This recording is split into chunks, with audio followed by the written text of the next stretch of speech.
In Islam, we assume that the teacher is a small example of the Prophet. Prophet Muhammad is the big teacher, is the supreme teacher of mankind and to the Muslim nation. And in the same way, we are supposed in Islam, it is a sin in the religious sense if we do anything wrong to the teacher, a person who has more knowledge and he is supposed to convey this knowledge to us. We have to be humble in his presence and we have to respect him, etc., etc. Such kind of mistakes, both women and men in the family, I mean fathers and mothers, should follow up, should be more careful. I think Brother Ashami had mentioned that most of the immigrants here are interested in business and money to go back to re-establish themselves in their home countries. Sometimes they lose the point of balance, as my wife mentioned, priorities. They sacrifice the career of their children to earn some dollars or some crowns. It's very wrong. Human beings are the most valuable thing on earth. We have to work hard in this direction. And we draw the attention, as I have mentioned, we try to encourage them to come to the mosque, to meet each other, to listen to a speech from one educated Muslim, or to exchange experiences and ideas between themselves so they can be enlightened, got more experience, more education, more guidance about their behavior as Muslim families in Denmark. Ja, kan I høre i gang? Er det en kommentar til det her også? Ja, det er det. Ja. Det er ligesom bare, ikke for at sige så meget ekstra, men simpelthen bare for at fastslå, som det prøver at være nævnt flere gange, at islam ikke går ind for forskelsbehandling på den måde af kønnene, som det bliver gjort desværre af mange indvandrere. Det er ikke islam. Det er medbragte traditioner, som desværre også kommer fra, at mange af de lande, de kommer fra, altså dem som er indvandrere her, ikke har haft mulighed for at få en ordentlig uddannelse, end ikke i deres egen religion. Fordi som man har nævnt, er der ikke en islamisk stat, så de har meget ofte dårlig kendskab til deres egen religion. Fordi det er absolut ikke islam. Der må ikke være den slags forskelsbehandling, hvis det er rigtigt på drenge og piger, i den henseende, at drengene gerne må rende ud og lave ballade, men pigerne må ikke. Det er begge to, der ikke må rende ud og lave ballade. Så det, og så vil jeg da godt råde jer til, som de som sidder her som lærer, føler det er et problem, hvis at mange muslimske drenge, de så opfører det dårligt. Simpelthen råbe til, jamen kontakt imamen, så kontakt din egen imam i din egen religion, så kan det være, at du kan lære, at sådan skal man ikke opføre sig. Fordi det skal man ikke. Man skal respektere kvinder, og man skal sænke. Det er absolut en pligt for alle muslimske mænd, når de passerer en kvinde, at de skal sænke blikket. De ikke skal, og det vil sige med at gå og pifte og fløjte efter, fordi det er fuldstændig uhørt, hvis det er rigtigt i islamisk samfund, muslimer imellem. Så vil det godt råde jer til, at hvis vi har muslimer, så henviser til deres imam, så kan de få en anden besked. I think now we have made the difference between Islam and Muslims and ideals and realities. So we can go on. Please, Dr. Samir, please, we would like you to have your contribution. Dr. Samir is making his postgraduate thesis in Rees Hospital in cardiology. I think he's from Iraq, and he has a certificate in medicine, so it's very helpful. Det var bare en lille point, jeg vil sige, at for mange danskere, når de siger en udlænding, der er mørk i håret og mørk i hovedet, han er muslim, og alt hvad han gør, bliver regnet for muslimernes adfærd. Og når mange eksempler bliver bragt op, at de tillader drengene at gøre sådan og sådan, og de tillader pigerne ikke at gøre sådan og sådan, det er fordi, vi muslimer betragter sådan mennesker ikke som rigtige muslimer. Når vi snakker om de her ideologi, om den islamiske ideologi, om retfærdighed i behandling mellem kvinder og mænd, vi snakker om troende muslimer. Der er indvandrere i Danmark, der er kommunister, der er ateister. En af de største indvandrergrupper i Danmark, iraner. Den største del af den grund til, at de er i Danmark, fordi de er flygtet fra en religiøs land. Så det man skal skelne, at ligesom min søster, den danske muslim, har også nævnt, at mange af de adfærd, de kommer med, de er egentlig traditioner og ikke islam. Det vil sige, hvis en muslimske dreng gør sådan noget, som du nævnt for eksempel, det er lige så strafbart og lige så forbudt som hvis hans søster gør det, og der er ingen forskel. Men hvis nogle indvandrergrupper tillader, at deres drenge gør nogle ting, de har noget med nogle gamle æresbegreb fra deres gamle landsbyer, og de har intet med islam at gøre. Så det er vigtigt, at vi ikke generaliserer. Bare fordi han har sort hår og mørk i hovedet, så alt hvad han gør, det er noget som islam tillader, og som islam siger, at vi skal gøre. Jamen, du har ikke helt... Nå, jeg har meget spændt på det at sige noget. Jeg vil godt lige sige noget til dig, fordi vi fik ikke helt svar på den sanktion der. Vi lever jo også her på Vesterbro, altså underviser her, ikke, og med 70% indvandrere. Og det er meget, meget sjældent, at man oplever disse sanktioner over for de drenge, der gør det. Hvilke sanktioner? Ja, altså det kan være overtrædelse af nogle sådan høflighedsbegreber, overtrædelse af de her, hvad skal vi sige, seksuelle, altså at man har nogle danske piger, som man kommer sammen med, men man vil i hvert fald ikke gifte sig med dem. Og jeg kan godt sige, at det er rigelige sådan, seksuelle erfaringer, de når at gøre sig. Men de vil sørme ikke gifte sig med en af dem. De vil kun gifte sig med en hjemme fra landsbyen. Og det er også det, jeg har svaret på. Sådan adfærd er ikke islamisk. Og det er helt forkastet af det skulle man måske tage en dialog om i de forskellige samfund, så imellem de forskellige moskéer. Det ville være nyttigt. Det har også noget med, at danskere generelt kender ikke så meget til islam. Så den adfærd, en mørk klud kommer med, det er en islamisk adfærd, og det er ikke rigtigt. I langt de fleste tilfælde er det ikke rigtigt. Altså, jeg vil lige tilføje, det er altså, når man snakker om sanktioner, altså hvad er ikke sanktioner, hvad skal man altså, hvad er det for nogle altså, sanktioner, altså I taler om? Som Ahmad Abu Laban har sagt, som Abdullah har sagt, som alle andre har sagt, der er ikke nogen forskel altså, mellem piger og drenge. Man tillader ikke dobbeltmoral, altså i adfærd. Det findes bare ikke. Men jeg må så på den anden side sige, at de her eksempler, altså I kommer til at fremstille, såsom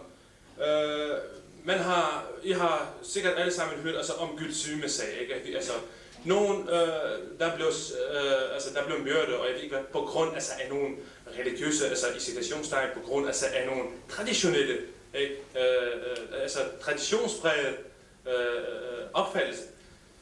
Der er den sanktion, der falder på drengen, altså, eller på pigen, er lige så hård som den altså, sanktion, der falder på drengen. Ikke? Det er forbudt, ikke? Det er strafbart altså, at begå utåg, både for pigen og for drengen. Ikke? Der er simpelthen ikke den forskelsbehandling altså, mellem de to. Ikke? Det er kun noget, som vi desværre kender til ikke? Fra de forskellige nationaliteter, som har det medbragt ikke? Fra ligesom især altså fra landsbyen eller fra det ene sted og det andet sted. Det findes bare ikke i islam. Islam altså er, igen, som Ahmad Abu Laban har sagt, det er simpelthen alle kvinder, ikke? Alle piger og drenge, de er lige, men de er ikke identiske. Ikke? Og det er simpelthen et faktum, som ingen kan se imod. Ikke? Vi er ikke identiske, men vi er lige.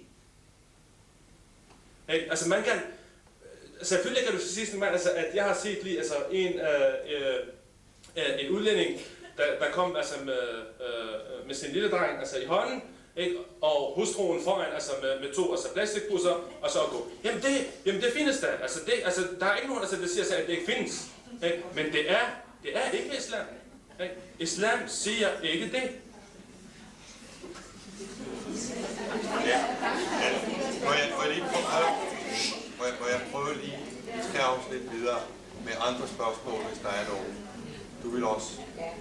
Nu vil jeg sige, at i det københavnske skolevæsen, der møder man nok ikke sådan nogle idealer muslimer som jer. Der møder vi den tyrkiske landarbejder, og der møder vi den fattige albaner. Og de har tilsyneladende en anden form for religionsopfattelse, end I har. Det er simpelthen rigtigt. Ja, og så må jeg jo sige, at jeg mener jo, at både jeres grundlag for Muhammeds lære, altså islam, og vores kristne religion, den stammer i virkeligheden fra Moses 10 bud. Og de 10 bud, det er jo noget, som vi begge parter bør respektere. Det er fuldstændig rigtigt, det du siger, ikke? Men, ja. men som jeg sagde altså først, altså i det korte indlæg, altså jeg kom med, at mange har ikke manglende viden om deres eget. Ikke? De ved ikke nok om deres eget. Derfor ikke, har de det, som de har hele tiden, som hele deres liv, altså har levet efter. Ikke? De har de traditioner, som for dem er helt forbundet med islam. Og vi vil gøre vores bedste for at få de her to ting altså adskilt. Fordi det er rigtigt, altså det er det indtryk, altså du har. Det er fordi, jeg kun kender muslimer fra Tyrkiet og fra det fattige Albanien. Vi håber altså, at du kan finde de rigtige knapper, hvor du kan trykke, så du kan få noget andet. Er der flere spørgsmål? Jeg vil lige lidt, må jeg prøve at tage nogle andre end dem, der har været på. Helt ved bagen. Ja, jeg vil godt spørge, er det muslimer fra alle nationer, der kommer her, og dermed altså også de tyrkiske og de albanske, eller er det snarere de afrikanske grupper rundt om ellers? Altså, kan det være lidt mere præcis? Ja? Altså, Kommer de tyrkiske muslimer i denne moské? I denne moské kommer der altså forskellige nationaliteter. Ikke? Vores tyrkiske brødre har lige en afdeling lige under os. Der er en stor del altså af den afrikanske altså, nationalitet, der kommer også heroppe i moskéen. Altså, der er altså en del blandede nationaliteter i moskéen. Og har de hver sin imam? Nej. Vi har, i den masjid har vi kun Bosnien her. Okay, godt. Og du havde også et spørgsmål. Nu bliver det måske lidt det samme. Det handler om drenge og piger igen. But one important issue in our schools is that some Muslim parents will say, no, my daughter cannot go to the camp with the other students. Or they will say, no, my daughter cannot go swimming with the other girls, because in the water there'll be boys also. Is that something from the Quran, or is it tradition? And what do you say? What do you say to parents if they come and ask you, can our children go on? Again, I would like to remind you the continuation of life is based on the sexual drive. It's very strong. Sometimes it is constructive, sometimes it's destructive, as the AIDS is going to do now. To give all the necessary measurements for a successful marriage, we have to be aware of this relation. And after teenage, when physically, as males and females, started to feel the influence of sexual needs, now we have to be more cautious. I will give you one example, that the bank is surrounded by guards, you have an alarm and so on, because there is something valuable inside.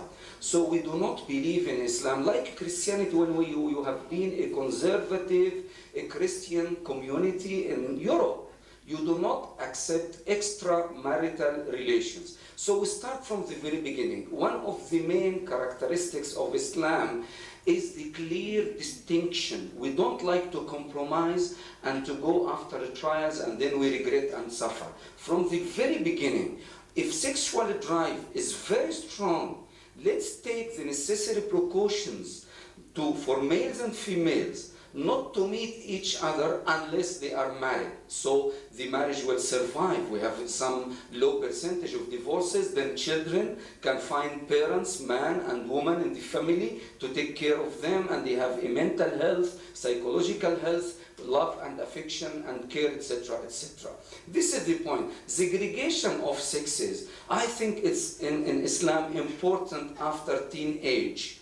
And the proceedings in this respect, I mean, women, like we make our Islamic camps here in Europe, especially in the Christmas Eve, in the vacation, we have big camps where 4,000 or person will attend, like in Germany, Britain, families, men and women, etc. And we have our program for about 4 days, 5 days or more. So where women can enjoy their time, entertainment, education, etc. And also men have the same opportunity. That's why I think you agree with me. Let me just tell you, I was reading the Herald Tribune yesterday, the daily newspaper in Britain, and they said, according to a very new research, 20 to 70% of women, working women in Europe, are suffering from sexual harassment in job. It's written in the Herald Tribune, and they said this percentage is differing from one country to another. So let's be realistic about this matter. Job is a job, education is education, sex is overnight. We have our intimate life, our privacy, which we can enjoy this pleasure which have been given to us by God to make our life is very happy. That's why girls and boys can go to picnic, to any activities, Boy Scouts, Girl Scouts, but with regard to this point, young girls, you know, pregnancy in early age is a big problem in the West. While the girl is not mature enough, in the age of 14 she becomes pregnant and she does not have the mental and psychological capacity to take care of her new baby. So this is what we are suffering. Let's be frank about it. I think the Islamic, away from fanaticism or rigidity or whatsoever, I think it's very realistic, it's common sense to be aware of this fact and to segregate and to avoid the unneeded mixture between boys and girls. Do you have any comment to add? Yes? Det er en kommentar. Det var ikke en kommentar. Har du en kommentar? Det er en kommentar til det, som du spurgte om. Og der vil jeg så sige, nu er jeg jo selv opdraget i Danmark, og jeg har selv været på lejrskole og på ture. Og jeg har altså prøvet de der ting, ikke også? Og svært så ved jeg jo altså også, at ligegyldigt hvor meget tjek lærer har på elever, ikke også, så sker der ting og sager på sådan en lejrskole her i Danmark. Nej, det er ikke noget, jeg har selv prøvet det, så det er ikke mange, der står i en skoler. Der har altså ikke været nogen skole, der er gået i Hellerup, noget som er Tranegårdsskole. Sådan er vi. Sådan er vi ikke i København.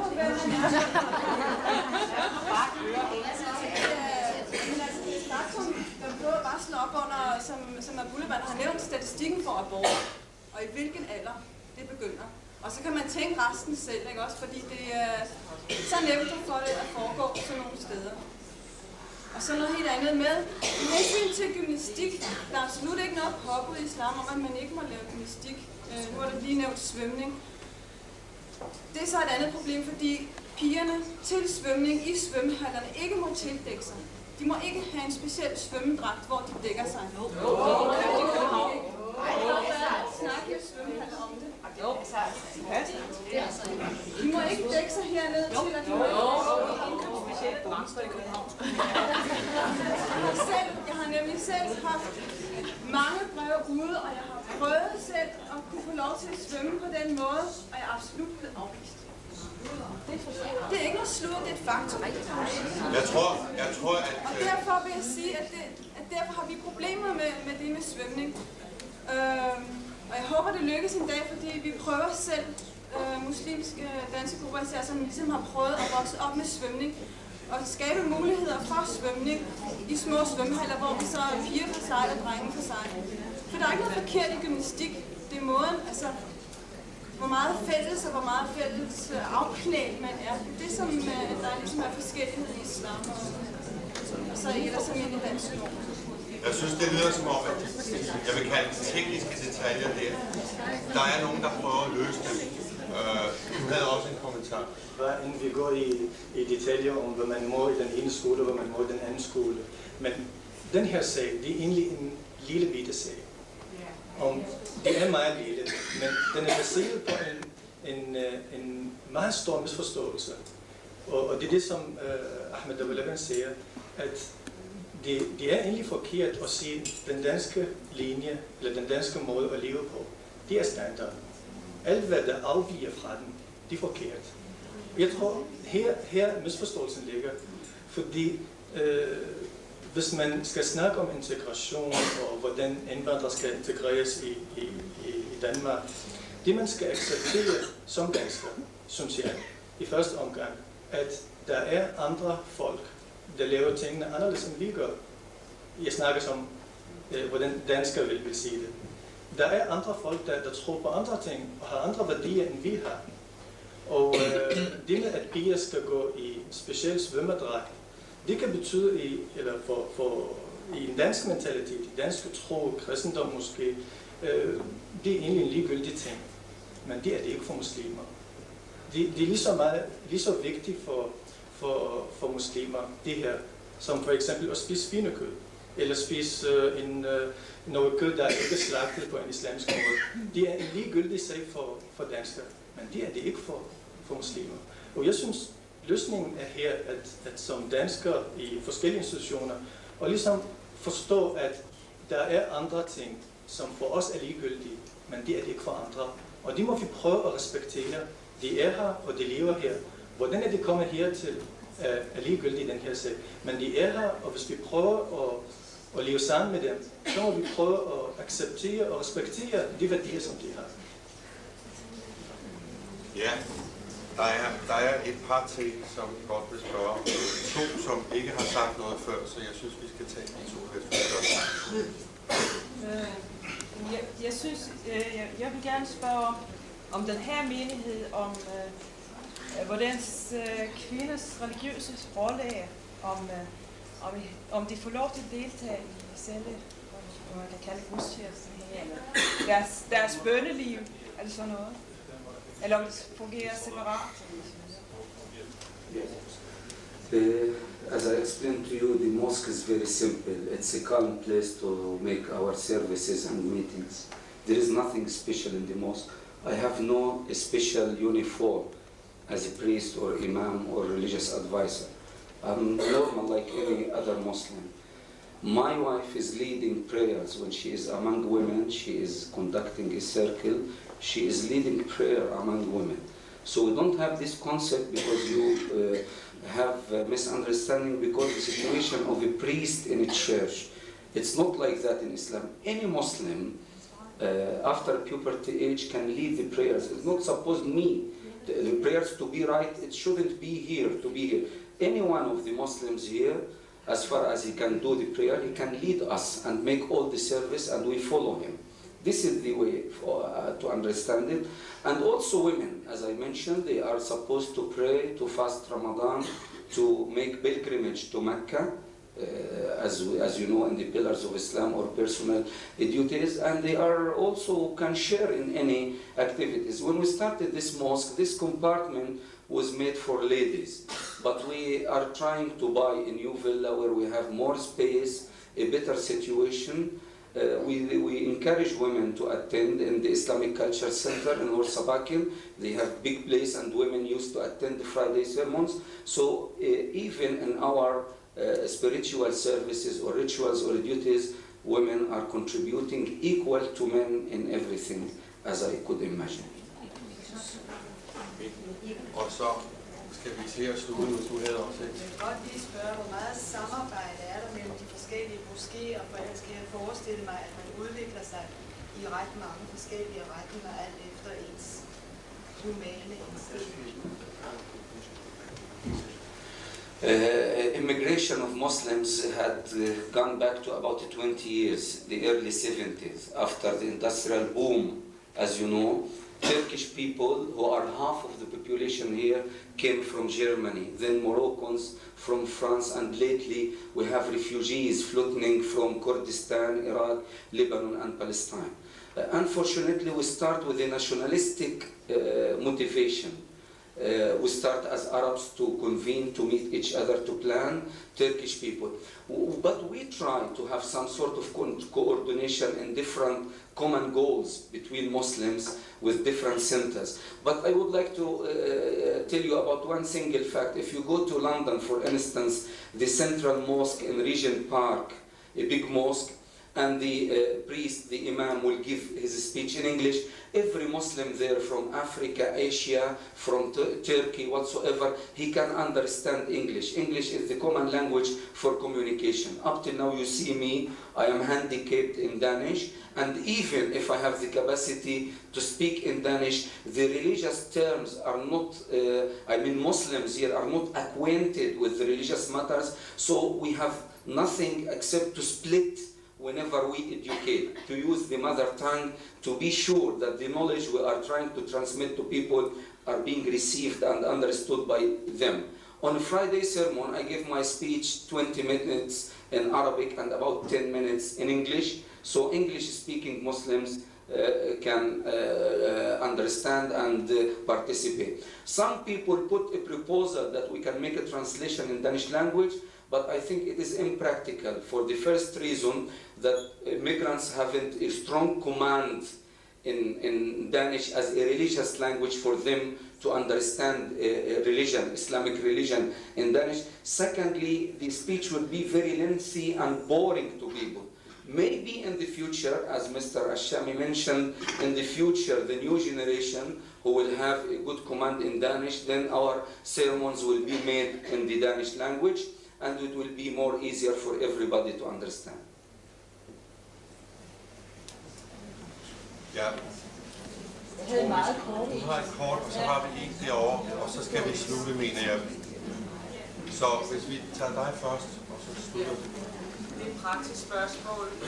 Den del af skolevæsenet, vi arbejder i, møder vi indvandrerne, når de har fået store problemer i skolen. Og vi har tit stået uden at vide noget om, hvem vi eventuelt kunne være med til at få til at løse noget om de problemer, der er med børnene.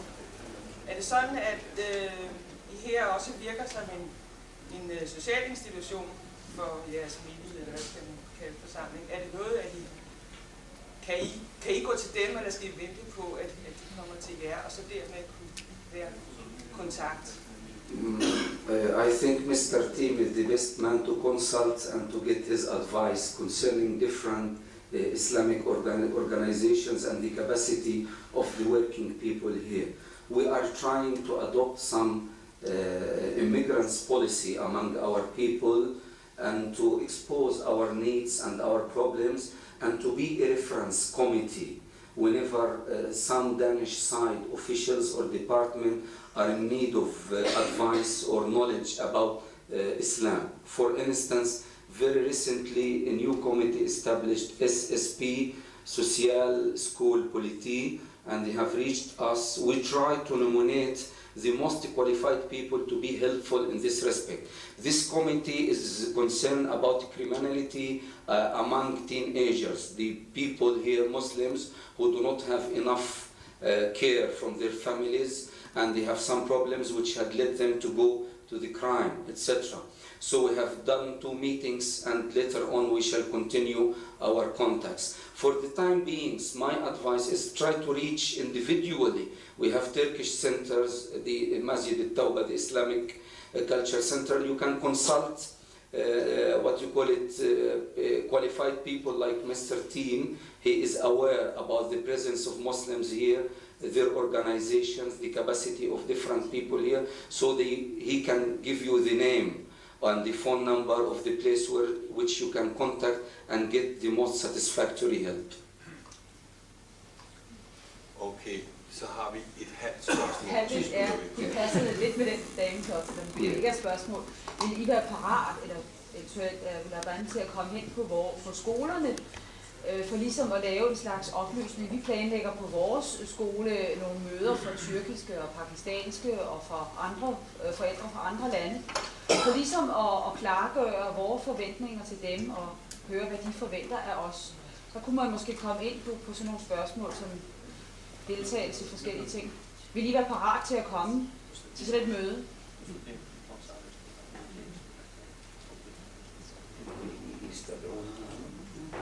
Well, this is, as I told you, one of our goals as a civilized people in this period of history.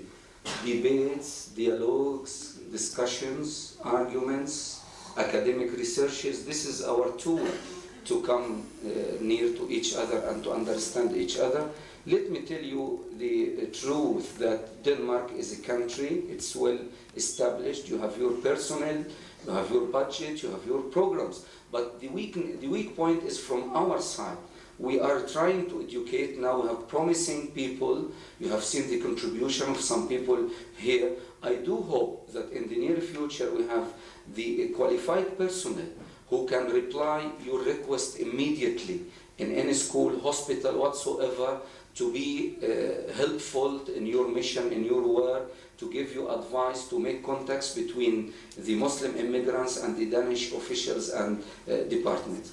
I feel that we are progressing, everything is improving, and as far as Mr. Bill Clinton had won the election, I have a lot of hopes about the destination of mankind, so we have to work hard, and I think we shall make a lot of success. I think you already have made a great success. Thank you very much. Thanks. Thank you very much to you too.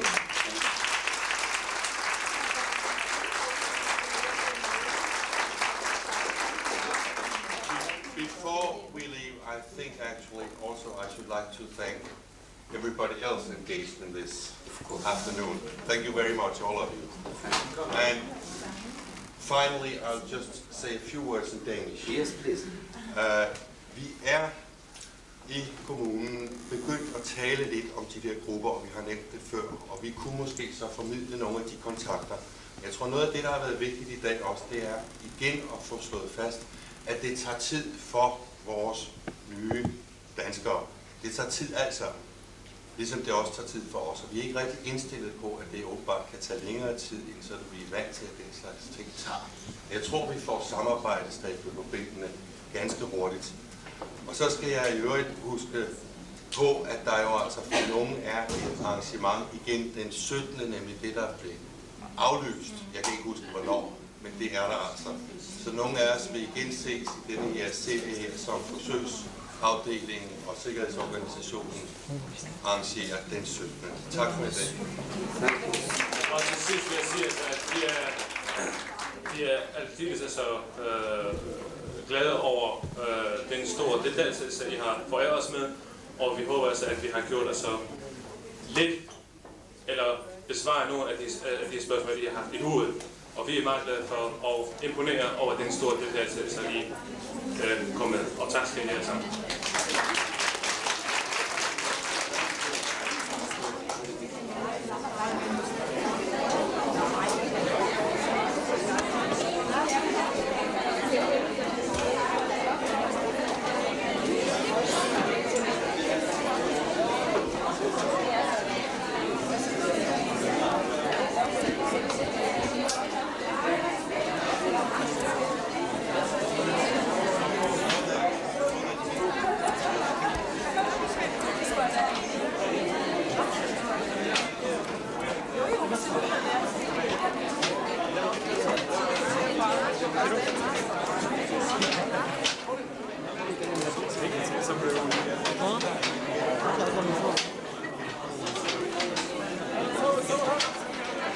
ما في إمكانية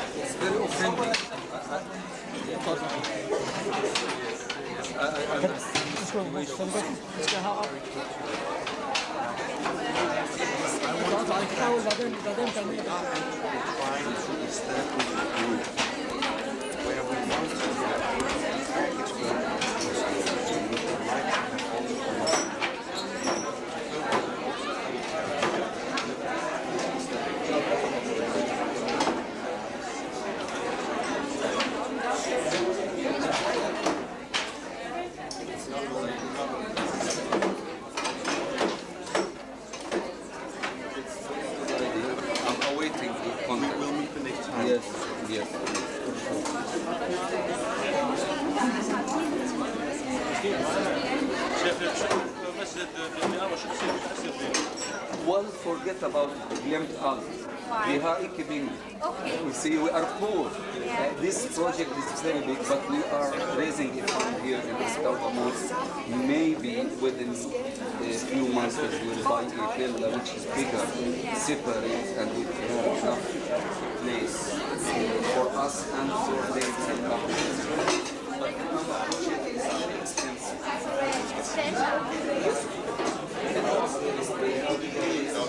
And for us, it's the